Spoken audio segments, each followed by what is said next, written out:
so anyway, so welcome here to the Math Club. I know we have some faces returning, some new faces, but I don't want to cut too much into time today, so I just want to leave off our nice Claire Science for this presentation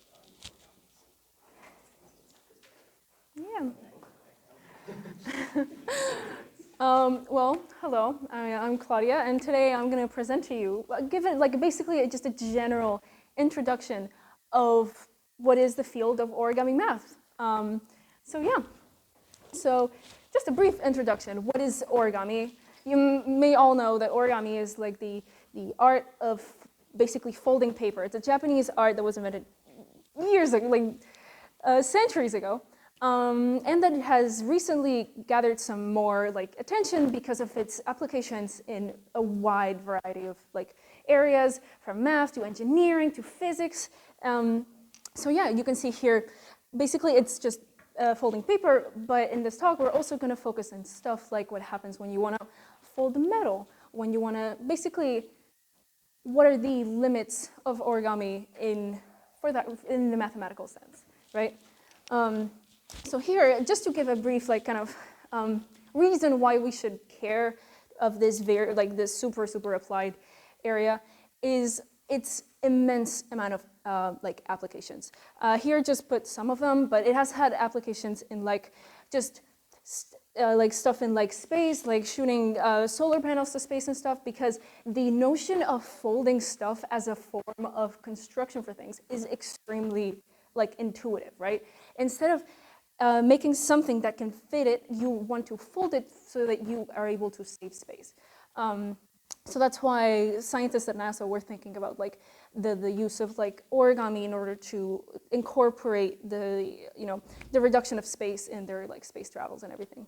Another example is the use of origami in nano-robotics and micro-robotics, and how really tiny forms of origami are really efficient ways of constructing stuff. And also, another notion that we're not really going to talk about, but it's the notion of self-foldability. That is, in certain conditions and in certain states with certain forces, certain origami constructions are able to self-fold or kind of behave in this kind of mechanic way, which is really useful for nanorobots. And also, I just wanted also to mention that it is also very, it has also a lot of applications in just the idea itself of origami. For example, for art, this was done for one of the most important researchers in origami at MIT, and this is also one of his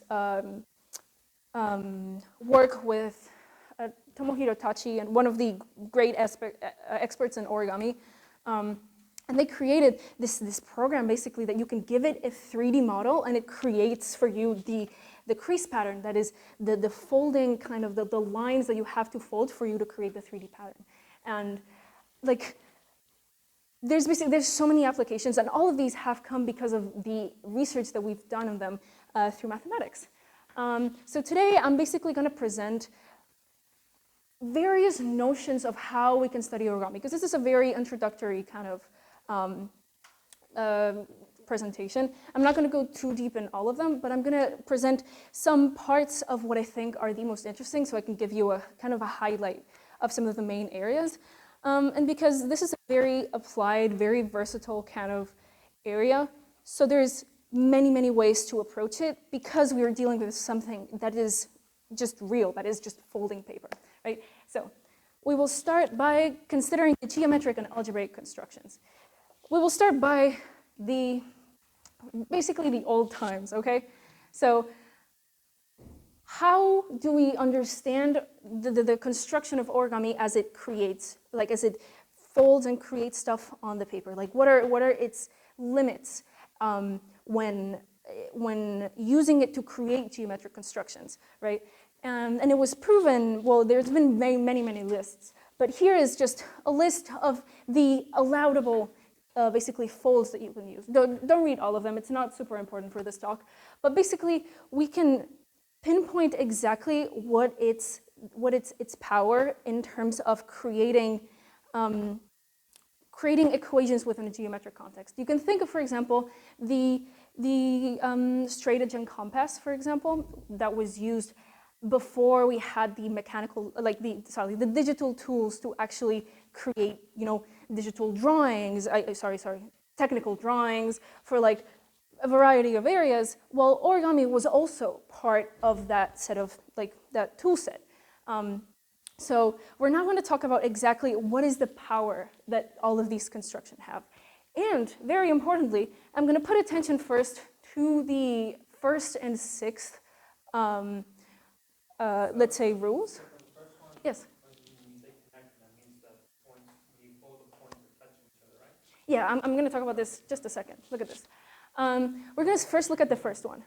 Here, when it says the first one is given 2 points, we can fold a crease line connecting them, right? Which means it's not actually putting them on top of each other, which is something that is actually allowed, right? But here, what it's only saying is that given 2 points, you can fold a crease such that the line that you create goes through both of them.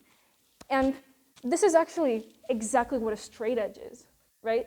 You take 2 points, and you can make a line through them, right? And you can now use that line as a point of you can intersect it with other things in order to define points. And also, interestingly, if you look at operation 6, you can actually see, well, we can read it, given 2 points, P1 and P2, and a line, we can, whenever possible, make a fold that places P1 onto the line and passes through the point P2. This basically is, you take 2 points in a line, and you want to place this point onto the line such that the crease that it creates passes through P2.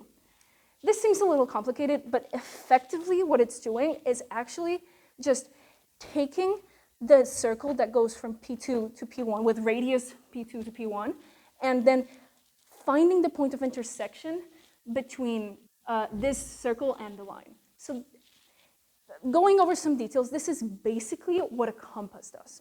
So it is kind of obvious that for now we can see that the tools that origami gives us for geometric constructions are at least as good as the straight edge and compass one. So we're not going to see exactly the extent to which origami tools are actually overcome and how much more powerful they are than like straight edge and compass. Which, by the way, if historical context, the straight edge and compass constructions were very important in the old age because, of course, we don't have the computational power to very accurately create numbers. For example, the square root of 2, right? How do you, in a paper, given a unit, how do you find the square root of 2 of that unit, right? Well, you can actually, there is a specific construction that you can do with just a straight edge, which is just like a ruler without markings, and a compass. So in the old age, it was extremely useful to have this and to use it as a way to find all of these very precise mathematical ratios. So this is also, so we can see that in origami, a lot of the limitations that were met during that time, for example, that of the trisection of the angle, I don't know if you know much about it, or the creation of specific polygons like the heptagon, those we aren't able to do them with the straight edge and compass, but actually it turns out that we can make them with origami. So we're going to see basically some constructible shapes. That is, it's basically what types of things you can construct just with the straight edge and compass. This is just some examples. A really famous one, these one by Gauss. Really famous example. It looks very complicated, but it is mathematically precise. And these are some of the very common things that are really useful when creating stuff, like finding the perpendicular bisector of just an angle, or finding the angle bisector, or just a bunch more that are used in technical drawing and stuff. Well, it turns out that the origami constructible shapes overcome those and are able to tackle the issues that the people of the time found. For example, we can actually, this is a procedure to find the trisection of the angle. I don't know if you're going to understand it too much, but basically you kind of fold the paper and follow some of the operations that we see to eventually find one in which you're able to mathematically precisely be able to trisect the angle. And the same with this procedure to find the heptagon. So yeah, and actually the power that is given to origami is single-handedly given by its 7th operation. So we can go back to the list of operations. I told you that these two are effectively the compass and straight edge. And actually, from 1 to 6, they have the same exact constructing power as the straight edge and compass. The one that gives it its power, it's actually the 7th one. And actually, this is, I'm not going to prove this, but basically, actually using 1 to 7, like using the 7 with all the other ones, is actually equivalent to, instead of having a straight edge and compass, having a marked straight edge and compass, which I know, very surprising, because it actually is very intuitive, because if you think of it, you can have an origami-like paper, and then you can fold it in a particular way, make a mark at the margin, and now you can use the margin of the paper as a unit length. And thus you can, it's kind of just an intuitive sense of why would this make sense, but the proof is very deep. So yeah, I'm going to continue with some more comparisons. Very famously too, is that with a straight edge and compass, we can also solve second degree equations. When I say solve, I mean just that if you are given, basically, are these going to work? Is this visible? Yeah, okay. Oh yeah, this one works, don't worry. Basically, if you're given the coefficients of a specific polynomial, like consider this polynomial, right? Right? Here the coefficients are just 1 and 0, right? Given 1 and 0, we know that the roots of this polynomial includes I, for example. We can actually take this, and only with straight edge and compass, we can find its root. Like, it is possible to find, it is like constructively possible to find its root. And this is actually just very easy. We just take it here. We just literally use the compass to go like this. And we immediately find I. So I is an example of a point that is constructible through straight edge and compass, right? And what happens with origami numbers, I'm not going to go exactly in deep in how the procedure, because it is rather complicated, but it actually happens that because origami has the same power as the straight edge and compass, it completely can figure out the roots for parabolas, but it also can find actually the ones for degree 3 equations, cubic equations. And the proof is also extremely complicated, but just to give you a hint of why this makes sense, here I give you the construction of the cube root of 2 constructed through origami. And the thing is, it turns out that with straight edge and compass, you can't do this. You can't find the cube roots of numbers, of like primes and stuff. So here you actually just give a glimpse of the power of like origami constructions, and is that they can solve up to degree 3 equations.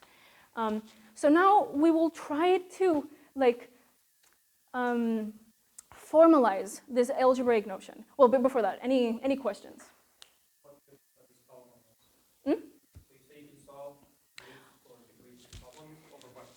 Yes, I'm going to go through that specifically for origami numbers. But yeah, basically you start with 0 and 1, and it is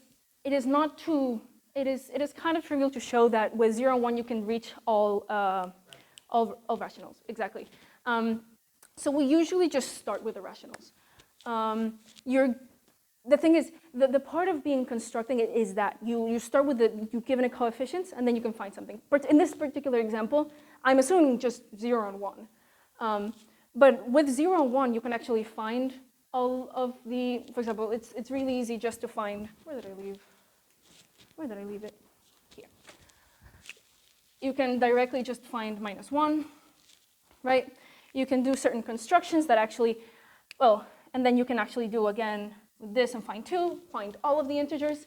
Once with that, you can do, I forgot the specific construction, but you can do any sort of ratio, basically. And you can also do that with origami.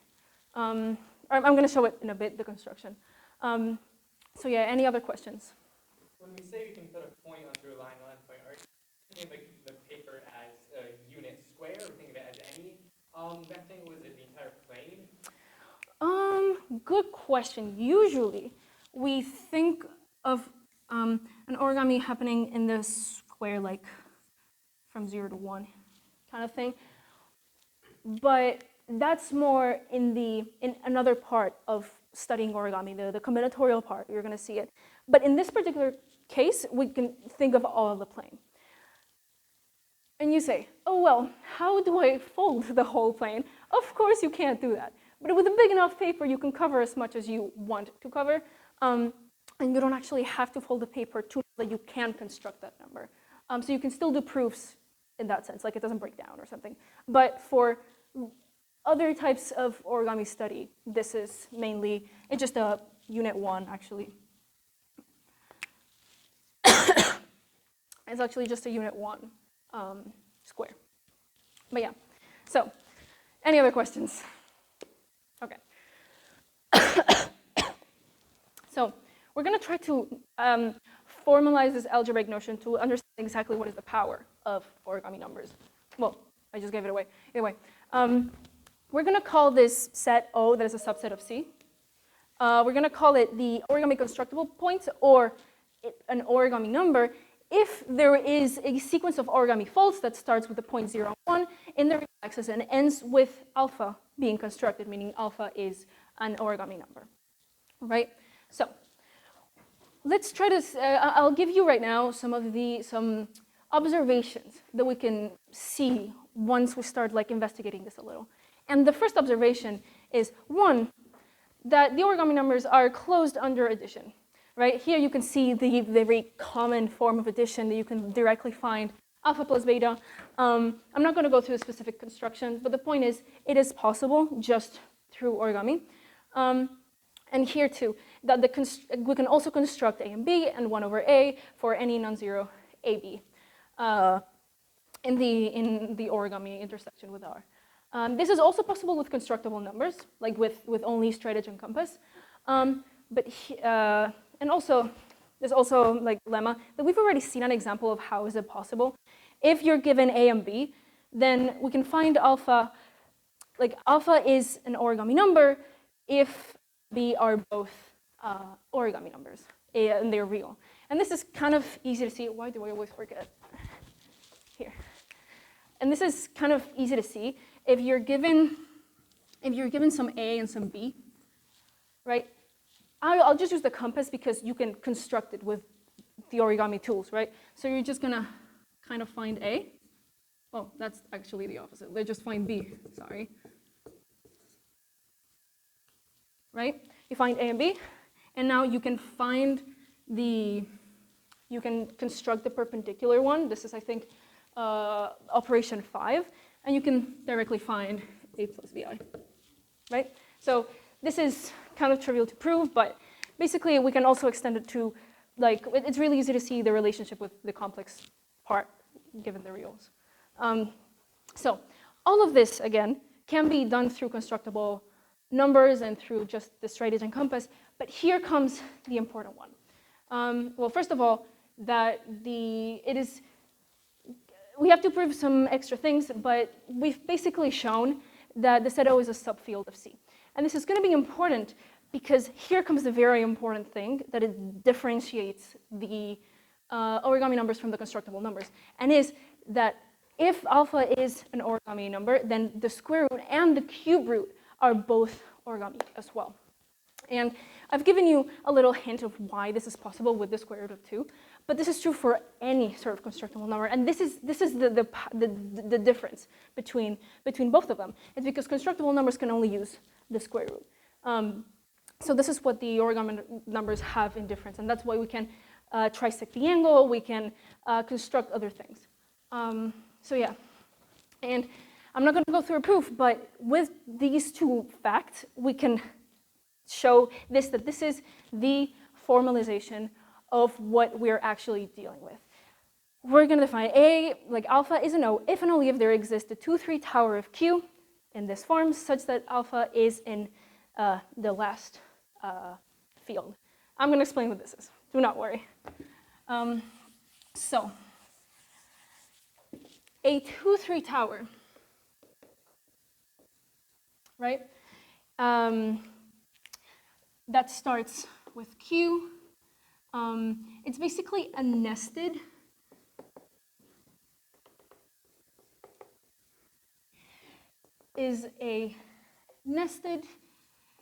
sequence of field extensions. So, for those who don't know, it's not super important, the specific terminology, because I'm going to give you a more intuitive notion. But basically a field extension is when where you're able to create a number. Basically, you have a polynomial with, I'm going to use,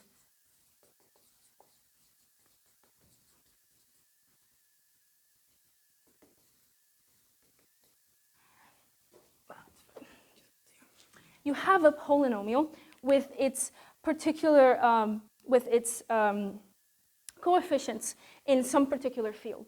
A field extension is when you can define a new number that is outside of this field through the relationships that you're describing with this like algebraic notation. An example that I gave you just before, it's this one, right?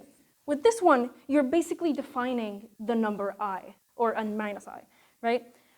And an algebraic extension is when you take the field and you add the number that you just constructed, the new definition of a number. And now you multiply it and you add it with like everything else and you end up with a new field, right? And now this field can do it again and you can use the numbers that you've already created to create more relations and get more numbers that then you can extend the field more with.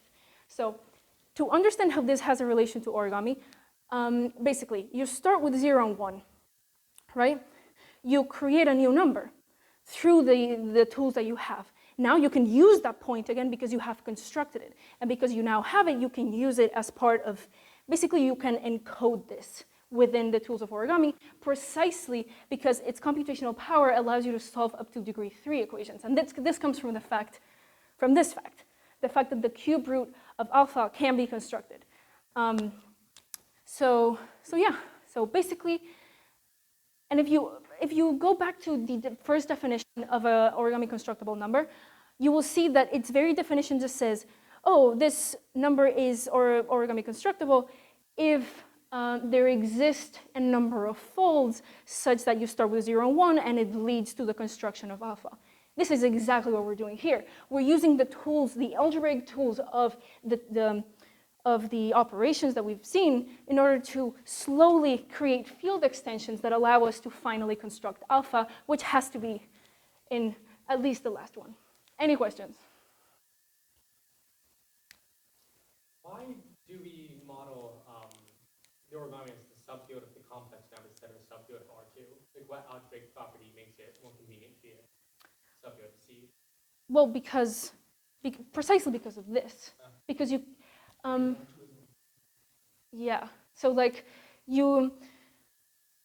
we know that the properties of, the reason we bounded with C is because we know that it is not possible for us to find extensions within R that are outside of C. Because in like algebraic kind of notation, well, in algebraic terms, C is the algebraic closure of R, or of Q actually. If you take any sort of polynomial in terms of C, you're going to find roots in C. Is that incorrect? Sorry. Yeah, it's not the algebraic closure. It is the algebraic closure. Oh, really? Because for Q, you don't need the transpose. C has. Oh, you're so right. Yeah, sorry. So yeah, we know that at least it's going to be bounded by C. Thank you. So yeah, this kind of concludes the algebraic kind of study. This isn't really a super hot topic kind of area of study, but it is certainly one that has a lot of historical importance, and it's actually very like curious, especially when you relate it to the constructible numbers, because they're really famous in math. So yeah, we're gonna go now and explore another type of definition, another type of study of origami that's gonna be the combinatorial aspect. And here we're gonna create a new definition. So imagine that instead of giving you the tools in which you can create stuff, I just give you this. This is a crease pattern, right? I just give you a paper and say, you can fold the paper only in these lines. Okay, now I want to ask you, what types of questions could you ask about this? How many folding patterns? What do you mean by that? By folding along a subset of the lines, how many unique patterns can you get? Okay, but I feel like you could just kind of choose one, yes or no, and then like, I mean, yeah, that's a good question. That is very interesting. We're going to talk about that. By the way, for the video, she said basically how the difference. What is the actual difference between folding one of the creases, which, by the way, the creases are kind of the edges of this graph, which is just a bunch of vertices with straight edges between them, and it also has to be a planar graph, by the way. What is the difference between folding in one direction versus folding it into another? That's going to be very important. Yes. If we say, okay, I crease these folds up and these folds down, are there some creases that we can't fold at all as a consequence? Do some end up just being unfoldable? So what if I tell you that you have to fold all of them? Yeah, so that's a question. Can we fold all of them? Can you fold all? What does it mean? I can always kind of like take all of them and force them. What are the things that have to remain? The paper doesn't bend. Oh, that it doesn't bend. Yeah, okay. Yeah, that the rest of the paper isn't like, I'm assuming that like, is this paper rigid, right? Oh, because we're God. assuming it's planes here, Well, right? Like, you kind of skipped ahead a little bit. I don't know if you see the next title. Okay, we're gonna talk. An assumption that it wasn't there, We're gonna talk about it later. For now, we can allow the paper to bend. Okay. But yeah, you were all really close. The main question that we're going to focus on is actually going to be whether the shape, well, first of all, what is the shape going to turn into, especially depending on in which direction, what order, and also, is it going to be able to be folded flat, right? This is actually the central question in like the study of like crease patterns in this way, is whether this specific arrangement can be folded flat. And actually, this actually turns out to be the crane. So this one particularly can be folded flat. So I'm going to give, this notion is for now going to be a little bit like insecure. And when I talk about rigid origami, I'm going to give a more formal one that is basically going to like kind of encapsulate this whole thing.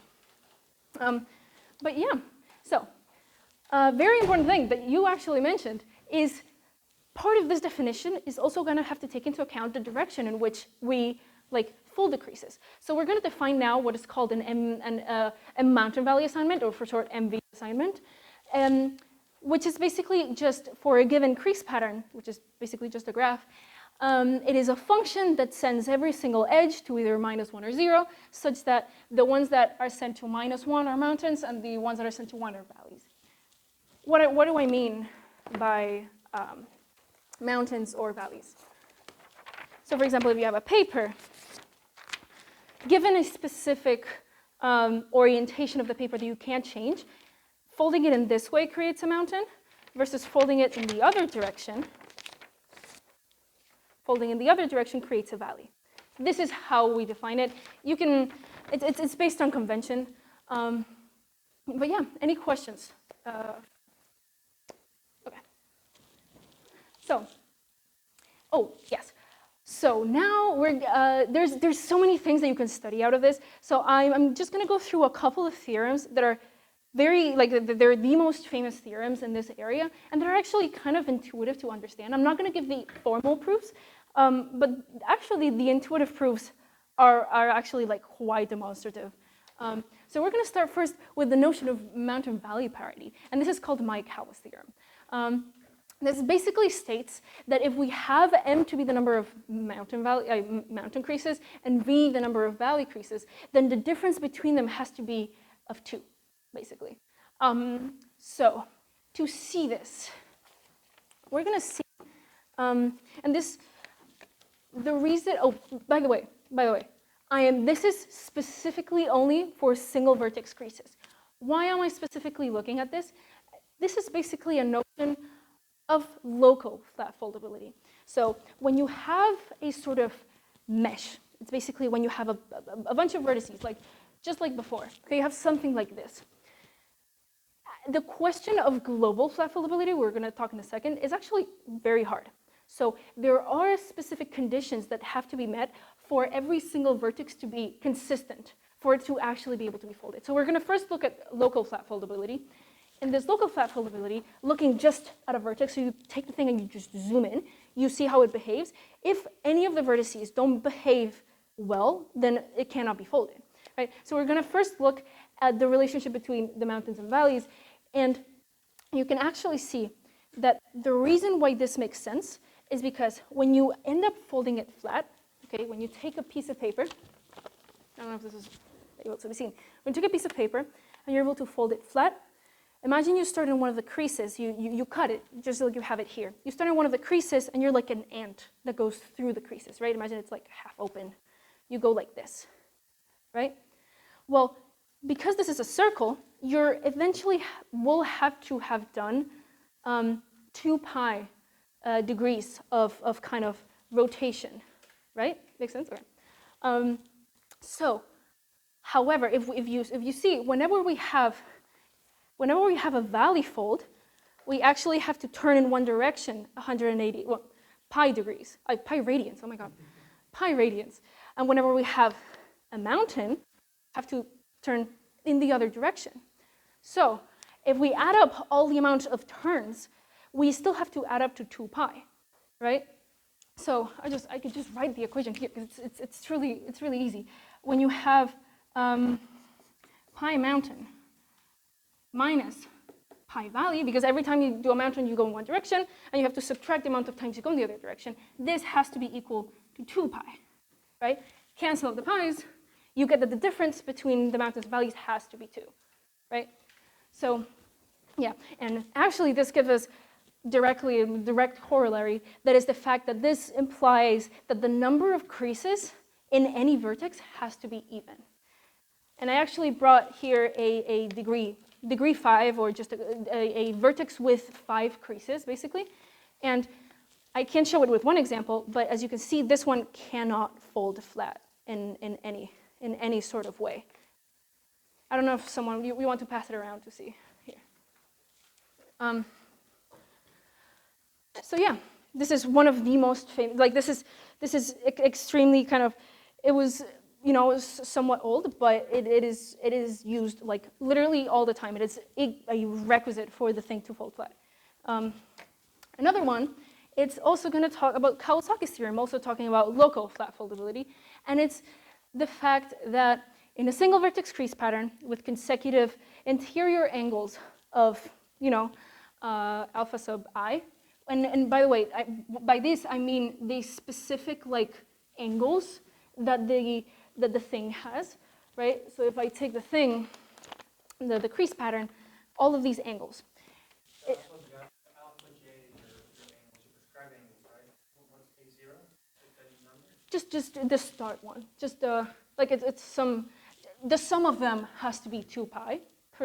It doesn't have to be, but for this presentation it is. Wait, what is your question again? Sorry. A0. Oh, I thought it was a Python. Sorry. Oh, yeah. Sorry, that's supposed to be an alpha. Sorry. So yeah, basically, if it has those interior angles, then it is flat foldable if and only if the alternating sum of the consecutive angles is equal to 0. Okay, this is a very strong condition. It is an if and only if. So basically, it says that if this condition is met, then there exists an NV assignment such that the thing falls flat, right? So if this one's also going to be a little like flimsy, but basically if you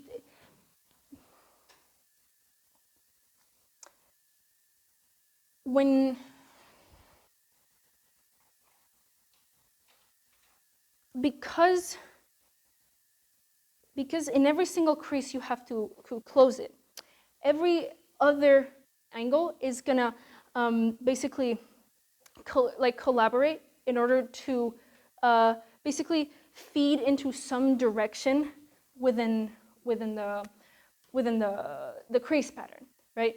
So if we were to basically cut the thing and we were to fold it in a particular way, we want eventually the two edges to find each other. So it means that when you sum and when you subtract and sum each one of them, they cancel each other out. Okay?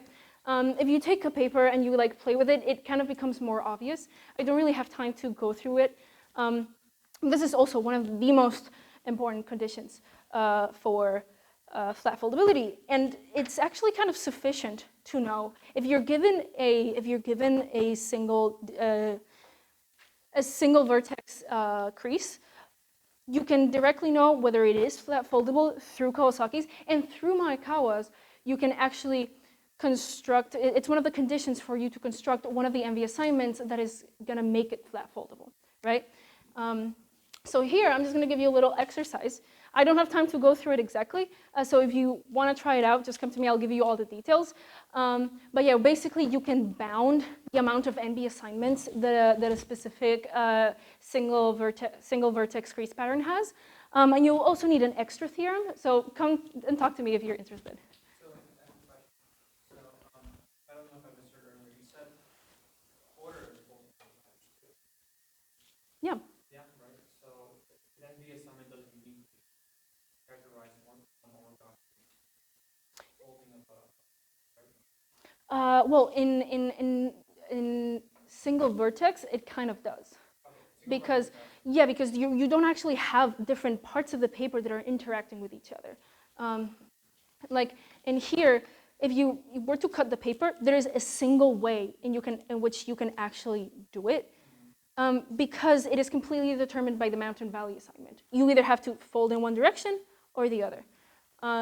When you have multiple paper, you have to also take into account the order in which you put the paper onto itself. You can't really do that here. The order is determined. So in here, the MV assignment does completely set up the thing.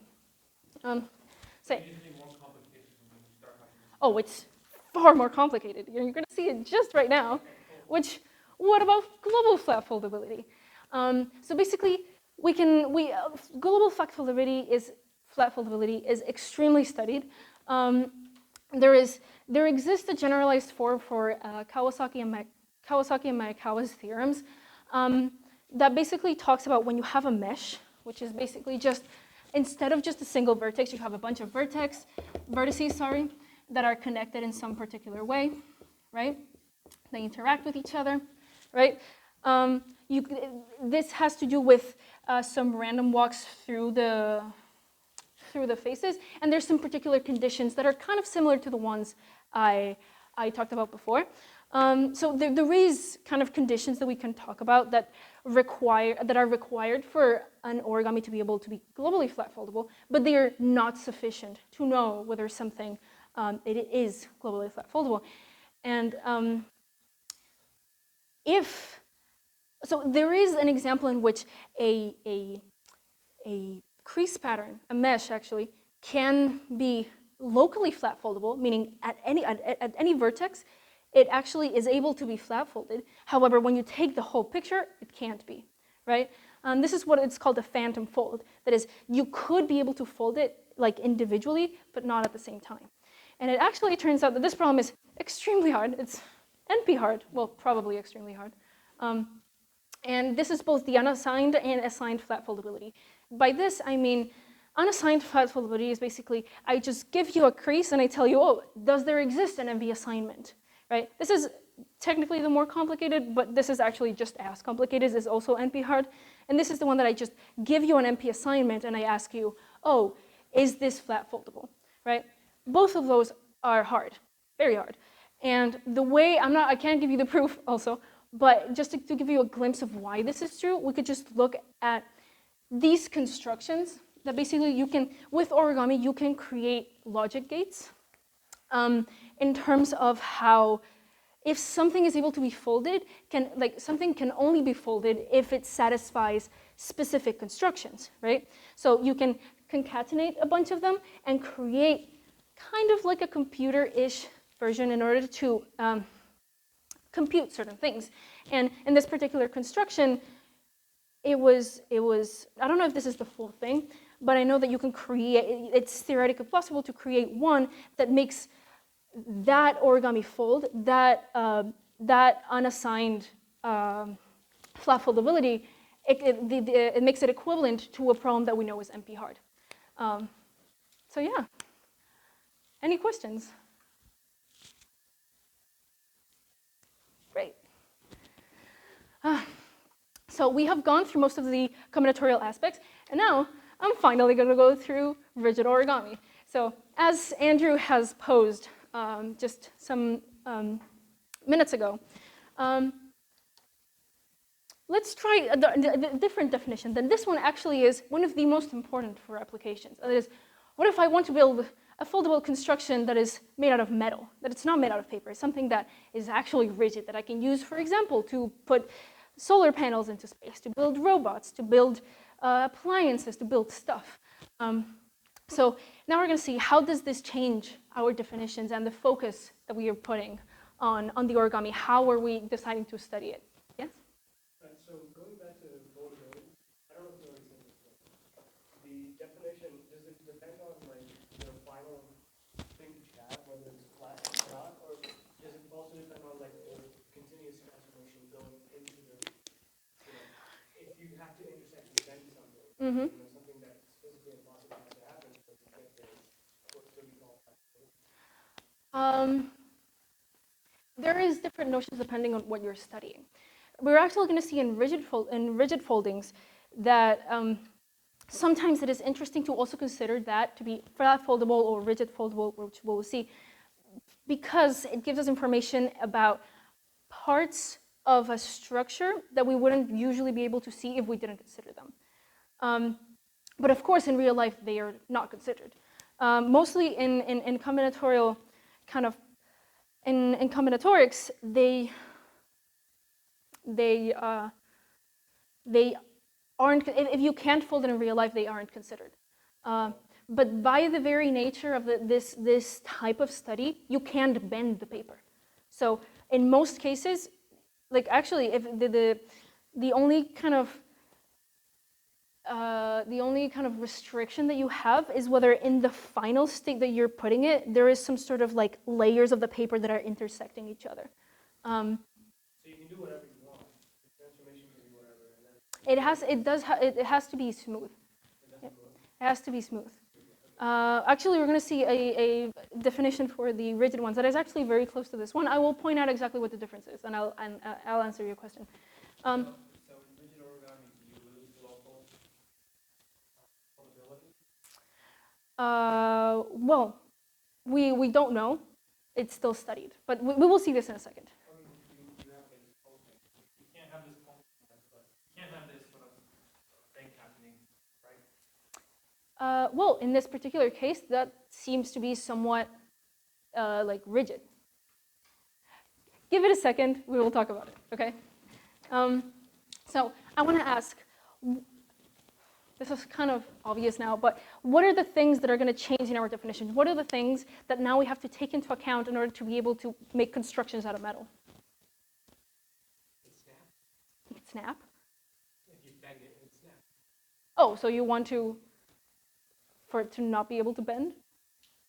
Well, metal is, like, you can twist paper more so than you can twist metal.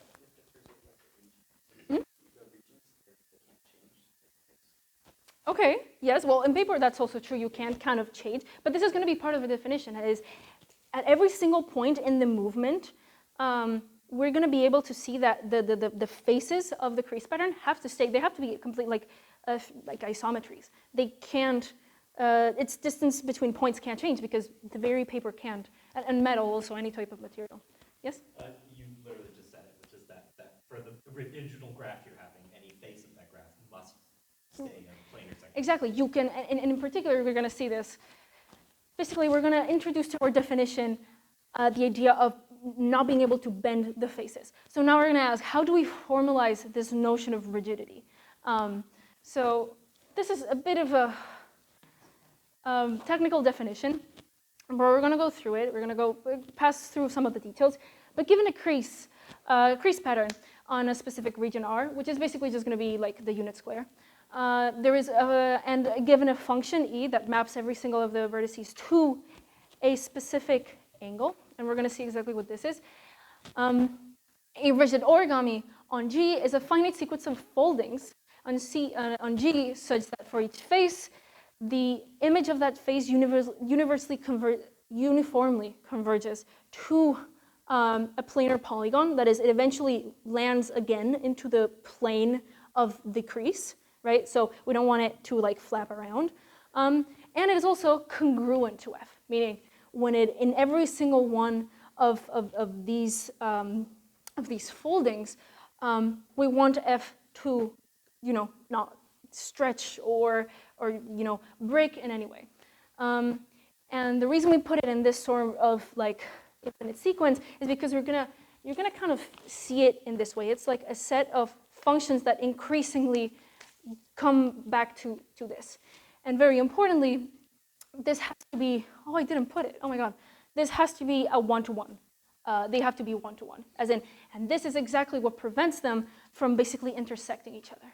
If at any point they intersect each other, then we've violated the laws of physics somewhat. And the reason we describe it in this way is because at the limit, all the faces actually do intersect with each other. They are completely in the same plane. So that's why we define it in this way, because at no point we want the things to intersect. And also, for each crease, the folding angles of the images converge to the folding angle assigned. What do I mean by that? Basically, we're going to explain what a folding angle is. If you have a paper, actually this is going to be easier this way. You have a paper, you have a specific crease. The folding angle is basically the amount of angle from here to the plane. So it is basically going to kind of eventually converge? Yes, converge into either pi or minus pi.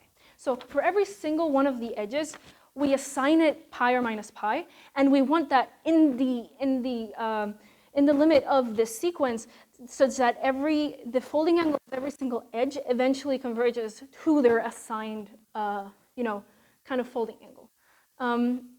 And actually, the way we're actually going to study this is actually through the folding angles. But we're going to see this in a second. Yes? So how exactly do these intersections? The map has to be a one-to-one at every point, right? So in the image that you're constructing,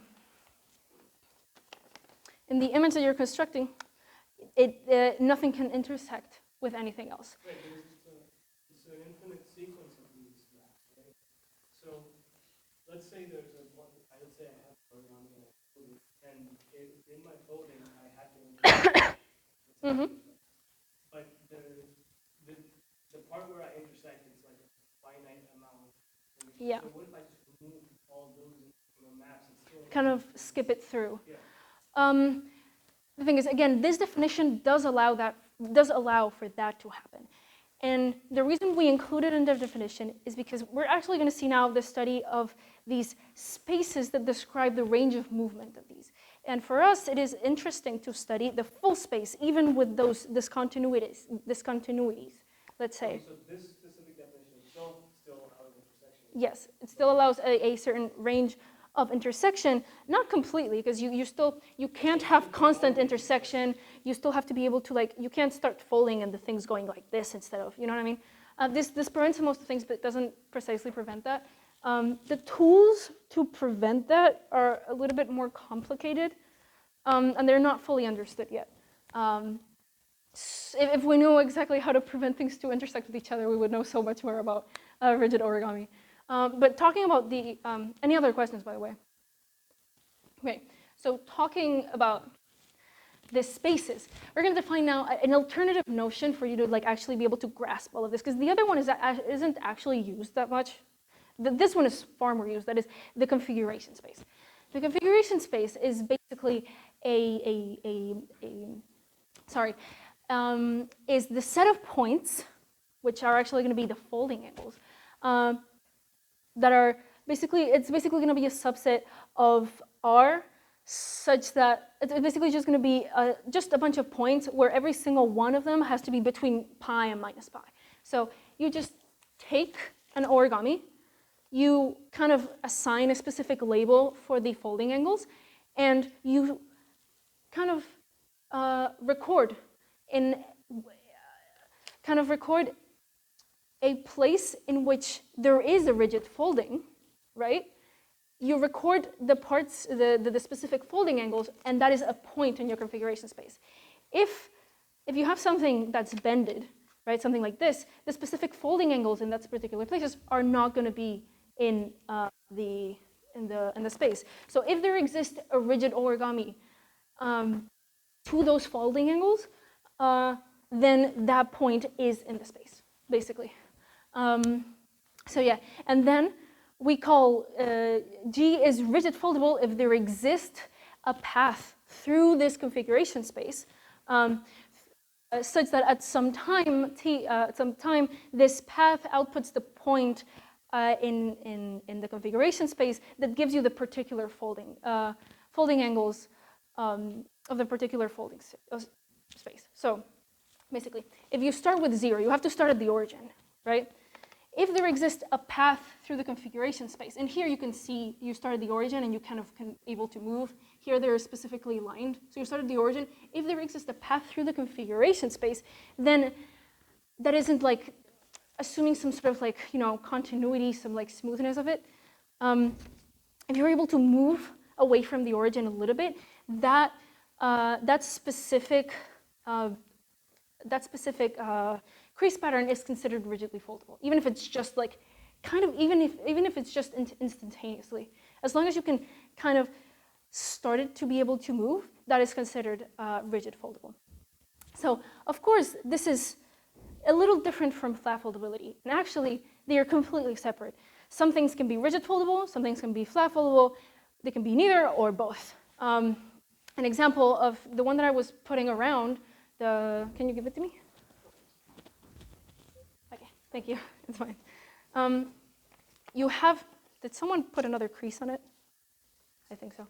Either way, if you have this, which is a degree 5, it has 5 creases. So we know this can fold flat by the Miyakawa's theorem. However, it is indeed rigid foldable. It actually has some states in which you can have all the things rigid and still kind of its angles not being 0, and you can actually start from the beginning doing that. An example of the opposite is actually going to be the cross, like the one in which you just have it like this. Like you take a piece of paper. How do I do this? You take a piece of paper, and you put it once, and then you put it another time, right? So just something like this, where you have, it still has to satisfy Miyakawa's, so it has 3 of one type and 1 of the other, so the difference is still 2. Something like this. And you'd say, what? This is definitely rigid. Look, I can do like this and like this. But this, again, we're looking at the kind of instantaneous way in which all of them have to move at the same time, right? So in this particular case, if we wanted to be able to bend all of them at the same time, you see that the paper directly starts to move, and it kind of like moves like even like alone. It's kind of like there isn't actually a continuous path from its completely unfolded state into its completely folded state. There isn't a path. So in this case, this crease isn't rigid foldable, but it is flat foldable. So yeah, and we're actually, well, I have to speed this through, but basically, why do we even care about all of this? And it's because through the study of these configuration spaces, we can actually give kinematic equations to the things that we're actually moving. The study of rigid origami is mostly based on kind of the actual physical properties and the kinematics of things moving. And this is why engineers love rigid origami. It's actually a thing that's used for applications because we can actually give, and when I say equations, I mean equations for the folding angles. What are the restrictions between the folding angles? What are the equations of the configuration spaces, right? If you see just before, these are like kind of, I think they're manifold. Yes, probably. And basically, the study of rigid origami is trying to figure out the equations that describe these spaces. And first of all, we're going to notice something. This is kind of like a fun fact, is the fact that given a single vertex crease with a pattern of n creases, it has n minus 3 degrees of freedom, which means, for example, very importantly, that the degree 4, the one that only has 4 creases, has 1 degree of freedom. Meaning, if we fold one of its angles, all of the other ones are going to follow, right? So this is extremely useful for mechanics and stuff that you want to build with origami, because you can only kind of do something that a motor that moves one of the folding angles, and it moves all of the other ones around it. And this is actually, oh no, I'm going to save it. Okay, so with this in mind, it gives us a kind of restriction of the types of equations that we're going to use, and also it puts a restriction on the types of spaces, the way that we're going to visualize them. But either way, in particular, I'm just going to talk really fast about the degree 4 equations. You'll see they're yucky. These ones are only for the flat foldable degree 4 ones, which are actually the nicest ones. If you go to like the ones that are rigid foldable but not necessarily flat foldable, horrible. They're like super long. So the way you study them is through using spherical geometry and like laws of cosines and stuff.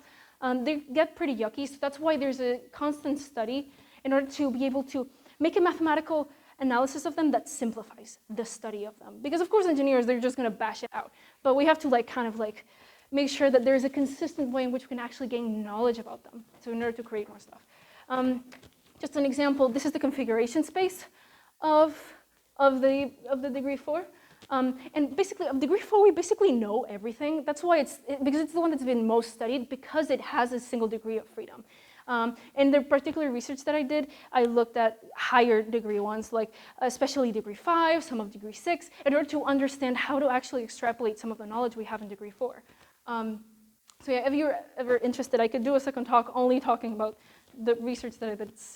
Yeah. So yeah, last slide. We see now what exactly, because rigid origami is so extremely applicable. And in particular, I just really wanted to mention this particular crease pattern. That is, what happens when you actually take a bunch of degree 4s and you put them together. Because we completely know how they work locally, so now we're trying to understand how they work globally. And actually, this is the most famous mesh in like degree 4. It's called the mirror-ori, and it's been extremely studied. It's extremely useful because just with a single kind of pull, it kind of opens up and it closes up, right? And this is extremely useful for basically compacting things really tightly and being able to like kind of expand them. I actually, when I was doing the research, my advisor had this like super compact thing that you actually opened it and it became this big. Like, it was amazing how the actual forces between them actually allowed for this thing to happen. So yeah, we want to be able to understand other degrees as well as the limits of all of this, what happens when, because all of these are symmetric. What happens when they are not, all of these are very important for these specific applications, and especially for things like self-foldability, like where you put just a little bit of force and it like expands out like incredibly. Like, we want to be able to use the properties of paper or metal in that way. So yeah, I'm already at 3, so just really, really small conclusion. Just, you've been able to see that this particular area of math is extremely versatile. We've been able to see very different definitions of how to like kind of study it, and this is kind of part of what it means to like study like applied math. You take real problems and you see them in various directions, and then they lead to very, very deep mathematics. And this actually comes from a very, very simple mechanism that is just literally folding. It's one of the most, like, we always play when we were kids and we were folding things all the time. So my point is more like, there's deep mathematics in everything. So pay attention and you'll find really cool things. So yeah, thank you so much. Any questions? I think we're over time, but any questions? Is there a notion of rigid origami? No, because the tools you're using are already kind of rigid by themselves. You're just kind of taking a line and putting it like this. You know what I mean? So what, you can't add anymore? Like, basically, the study of the the algebraic, like the origami numbers, you're not given the crease pattern. You're in the study of rigid origami, combinatorial origami, you can't change the crease pattern, right? So you're not able to like construct more. And actually, just the rigid origami just uses the same tools as it did to construct its kind of stuff. Like there isn't an actual notion of a difference, because here we don't really, in the study of the, I guess in the original origami rules, you had like 6 rules, but now you have those 6 rules plus you need the faces to be flat.